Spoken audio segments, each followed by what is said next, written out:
गिबियावनो नोंथांमोननि नैबे चेनेलखौ आङो गोसो गोरबोनिफ्राय गोजोननाय जासिहरग्रो। जोङो दिनैहाय जोंनि बे जोर फिल्म प्रडाक्शन जे बिजनीनिफ्राय चिरां डिस्ट्रिक्ट बेनिफ्राय जोङो मोनसे आबुं सावथुन बानायनो थांगासिनो। बे सावथुननि मुङानो जाहैबाय गुथाल आरो बे सावथुनखौहाय स्क्रिप्ट आरो स्ट'रिया बिथां जोंनि माइकेल मुसाहारिनि बिथोनावनो बिथाङानो डाइरेक्सन खालामनायाव जोङो बे सावथुनखौ बानायगासिनो। दायो जोङो जोबनायनि लामायाव फैबाय। बिनि गुबै गाहाय फावखुंग्रि महरै दङ मेन लिड बे हिसाबै दङ जोंहा बिग्राय ब्रह्म गोजोनपुरि बङाइनिफ्राय आरो बिनि अपोजिटआवहाय दङ एक्ट्रेस महरै दङ मनालिसा हाज'वारि बिथाङाबो जोंनि चिरां डिस्ट्रिक्टनिफ्रायनो आरो बेजों लोगोसे जोंहा गोबां सिनियर आर्टिस्टफोर दङ।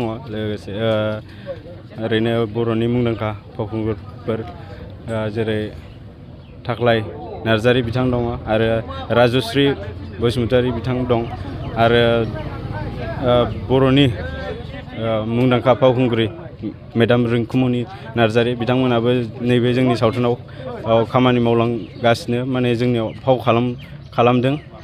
आसा खालामो बयबो अनसायगोन आरो मोजां मोनगोन होननानै।